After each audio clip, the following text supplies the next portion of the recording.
तैयबा बासी और आप देख रहे हैं मेरा YouTube चैनल। अगर अभी तक आपने मेरा YouTube चैनल सब्सक्राइब नहीं किया तो उसको कर लीजिए, क्योंकि इस पे रोज जो है वो मजेदार वीडियोस आती हैं। रोज नहीं, थोड़ी सी इनकंसिस्टेंसी हो जाती है, स्पेशली जब रमजान हो, तब आप अफ्तारी के बाद इतने थक जाते हो कि आपके अंदर हिम्मत ही नहीं होती कि जो है आप मैच के लिए एक प्रॉपर वीडियो बनाओ।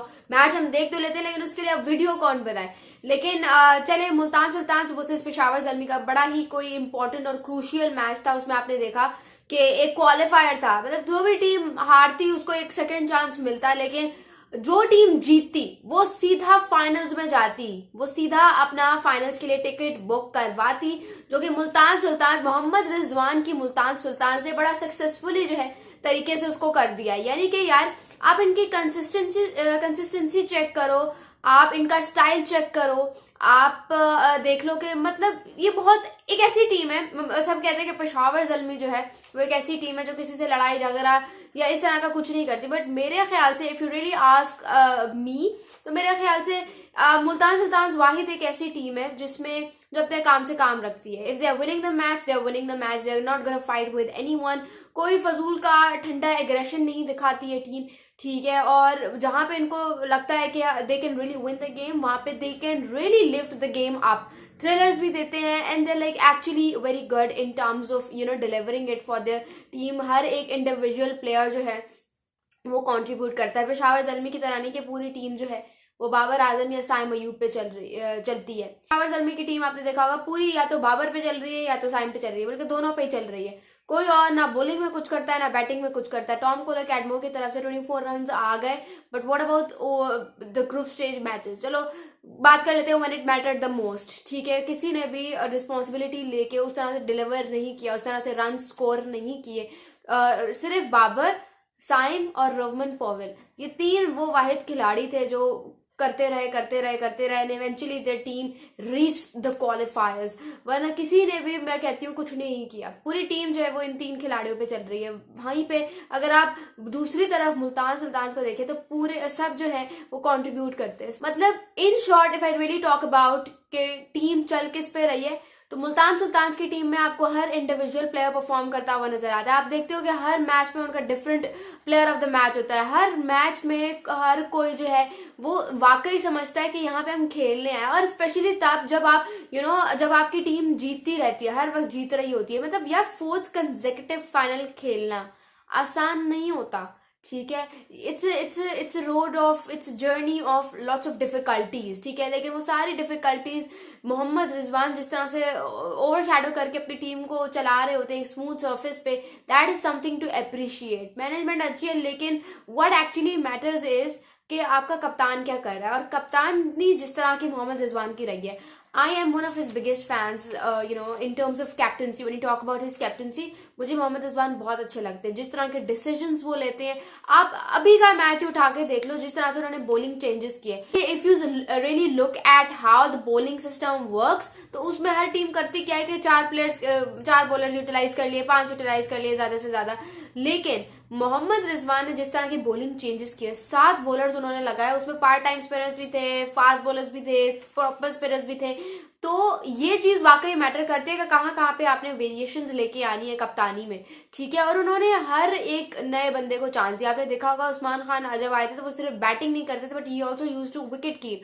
तो ये आपको शो करता है कि he is always ready to sacrifice his place, he is always ready to sacrifice himself for the purpose, for the sake of his team, for the sake of his team results, I feel like। तो यहाँ पे underdogs बहुत है, लेकिन पिछले 2 season से जिस तरह की अप्रिसिएशन, एक्नॉलेजमेंट और रिकग्निशन इनको मिल रही है, that is just something out of the box. और जब आप देखते हो कि आपका इतना अच्छा एनवायरनमेंट है, तो जो आप इमर्जिंग प्लेयर्स भी अपनी टीम में लेके आते हो, फिर वो भी कहते हैं कि नहीं यार हमें भी परफॉर्म करना है, because this is what actually matters at the end of the day. 10 matches खेले उन्होंने, group stage matches Multan Sultan ने, जिसमें से सिर्फ 2 हारे थे। उन्होंने सिर्फ 2 मैचेस हार के टॉप ऑफ द टेबल पे राज कर रहे थे। और वो 2 किससे आ रहे थे? पेशावर ज़ल्मी से आ रहे थे। और उसी टीम से जिस टीम से ये 2 मैचेस हारे थे डिफरेंट सिटीज में, उसी टीम से ये लोग क्वालिफायर जीत के फाइनल में पहुंच गए when it mattered the most. So it is your planning, it is your mindset that works. और मोहम्मद रिजवान इसमें जितने भी उनके लिए बॉक्सेस जो है वो टिक किए जाए वो कम है. मतलब अब मुल्तान तो फाइनल में है, अब पेशावर ज़ल्मी के पास एक और चांस है. ठीक है, अब जो एलिमिनेटर होगा उसमें Quetta Gladiators versus Islamabad United है. Well if you really talk about me कि मैं किसको सपोर्ट कर रही हूँ, I am always gonna go for Quetta. Quetta मुझे बहुत पसंद है और जिस तरह से वो इस सीजन में उभरे हैं वो एक चीज है that I really want to appreciate badly. ठीक है, तो जितनी तारीफ की जाए उनके लिए वो कम है. और क्वेटा अगर जीतता है तो फिर जो भी टीम जीतती है वो eventually they will have a face of with Peshawar Zalmi. फिर देखते हैं कि क्या पेशावर ज़ल्मी जो है वो ये मैच जीत पाता है या नहीं जीत पाता. अगर नहीं जीत पाता तो इसमें जो है वो कसूर आप बाबर आजम को नहीं दे सकते हो. बहुत सारे लोग कह रहे हैं कि यार हम चाहते हैं बाबर आजम जीते, ये सीजन जीते, ये सीजन उसका बेस्ट रहा है इन terms of PSL and all that stuff. यार देखो, जब भी एक ट्रॉफी लिफ्ट करनी होती है ना तो वो एक बंदे ने लिफ्ट नहीं करनी होती, वो कैप्टन के साथ उसकी पूरी टीम ने लिफ्ट अप करनी होती है. और आप अगर if you really analyse between Peshawar and Multan तो आप देखोगे कि पेशावर से चंद इंडिविजुअल्स जो है, चंद भी नहीं कह सकती मैं, सिर्फ 2 इंडिविजुअल्स परफॉर्म करते रहे थ्रू आउट. ठीक है, किसी और ने परफॉर्म नहीं किया, पूरी टीम ने उस तरह से परफॉर्म नहीं किया. Mohammad Haris got lots of chances. ठीक है, कंसिस्टेंट चांसेस उनको मिलते रहे. एक बिलीफ का जो फैक्टर था वो उनके अंदर दिखाया गया from Babar Azam and Darren Sammy, but उन्होंने कुछ भी नहीं किया. अभी तक उन्होंने कुछ भी नहीं किया. And now if you talk about Hasibullah Khan, उन्होंने कुछ भी नहीं किया. इतने चांसेस आपको मिल रहे हैं. PSL is the best platform to make your place in to the team green, और उसमें उन्होंने कुछ कर ही नहीं रहे. इतनी ज्यादा बैकिंग के बावजूद भी जब आप कुछ नहीं कर पाते तो फिर आप उस टीम को ओवरशैडो ही करते हो. ठीक है, अब पेशावर ज़ल्मी मुझे वैसी टीम अच्छी लगती है. ठीक है, जिस तरह से है बहुत डिसेंट टीम है and all that stuff, but they are not able to perform as a unit. But now if you look at Multan Sultans पे एक इंडिविजुअल परफॉर्म नहीं करता, वो सब परफॉर्म करते हैं. तो फिर मैं ऐसे कैसे कह सकती हूँ कि मुल्तान ना जीते पेशावर जीत जाए. फिर मैं तो यही कहूंगी ना कि रिजवान की मुल्तान जीत जाए.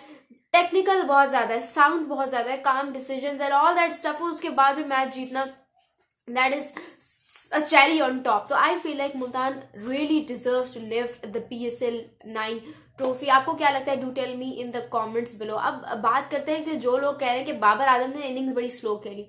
यार आप मतलब क्या बात कर रहे हो? ठीक है, कराची के एक ऐसी पिच जहाँ पे स्पिनर्स का बहुत ज्यादा रोल होता है. ठीक है, और वहाँ पे बैटिंग बड़ी मुश्किल होती है क्योंकि विकेट बहुत स्लो होता है. तो वहाँ पे बाबर आजम अगर ये अपने 46 रन्स भी ना करता ना तो ये जो पेशावर ज़ल्मी ने 147 का टारगेट सेट किया था ये भी ना होता. तो मतलब पूरी टीम, मैं वही बात कर रही हूँ कि एक बंदे ने पूरी टीम को संभाला हुआ है और कोई कुछ नहीं कर रहा. और मतलब एक ऐसी टीम आप इमेजिन करो कि जो कुछ भी नहीं कर रही और वो प्ले ऑफ में बैठी हुई है, उसके पास दूसरा चांस भी है. मतलब टेबल पे अगर देखें उसकी पोजीशन तो सेकंड है. तो फिर आपको यहाँ पे कप्तानी तो फिर अच्छी हुई थी जो Babar Azam was able to take his team in to the playoffs. तो फिर उसकी कप्तानी को, उसकी बैटिंग को, उसके स्टाइल को बिल्कुल भी ओवरशैडो नहीं किया जा सकता. और जिस तरह से वो इवॉल्व हुए इस सीजन में स्पेशली, वो चीज बहुत ज्यादा मैटर करती है. अब बात करते हैं प्रेस कॉन्फ्रेंस के बारे में. जो प्रेस कॉन्फ्रेंस में जो है एक तमाशा हुआ. डैरन सैमी जो है, उनसे एक जर्नलिस्ट ने पूछा कि आपको कंसिडर किया जा रहा है for the role of head coach of Pakistan, what do you think about it. तो डैरन सैमी ने कहा इसको सवाल को छोड़े, आपको मीडिया मैनेजर ने कहा भी है कि ये सवाल आपने नहीं करा, तो फिर आप बार बार repeatedly why are asking the same question. तो फिर उस जर्नलिस्ट ने कहा नहीं आप बताएं, रूमर्स हैं या क्या है, सारा सीन बताएं. तो डैरन सैमी ने इस पर जवाब दिया कि आप खुद ही कह रहे हैं कि रूमर्स है तो how come can you ask me the question के मैं बन रहा हूँ या नहीं. फिर उन्होंने उस सवाल को अवॉइड किया और फिर at the end of the day उनसे जब सवाल किया गया कि बाबर आजम की कप्तानी के बारे में क्या कहेंगे आप, कि उन्होंने थ्रू आउट द टूर्नामेंट किस तरह की कैप्टनसी की है. और कहा यह जाता है कि बाबर आजम एक स्क्रिप्टेड कैप्टन है, he does scripted captaincy stuff like that. यानी कि जो उनको कोच एक पर्ची पकड़ा देता है उसी के हिसाब से डिसीजंस लेते हैं. ये नहीं कि ऑन फील्ड आपका क्या रिक्वायरमेंट्स है, क्या डिमांड कर रही है, वो ये नहीं देखते. वो ये देखते हैं कि क्या उनके लिए अच्छा परफॉर्म हो रहा है, क्या मतलब वो देखते हैं कि बेहतर क्या है. तो आपको क्या लगता है कि बाबर आजम किस तरह के कैप्टन है? तो फिर उस पर उन्होंने बड़ा जबरदस्त जवाब दिया. उन्होंने कहा कि कोच और कैप्टन का रोल होना बहुत ज्यादा जरूरी है. कोच और कैप्टन की अंडरस्टैंडिंग, उनका कनेक्शन होना बहुत ज़्यादा ज़रूरी है, because these two are those individuals जो कि असल में गेम को संभाल रहे होते हैं, ठीक है।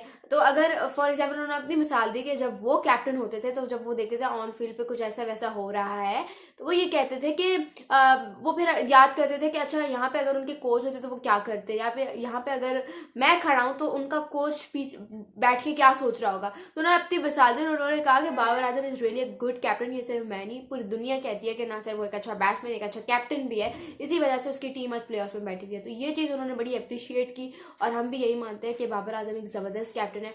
आपको क्या लगता है? Do tell me in the comments below. This is Laiba Abbasi signing of.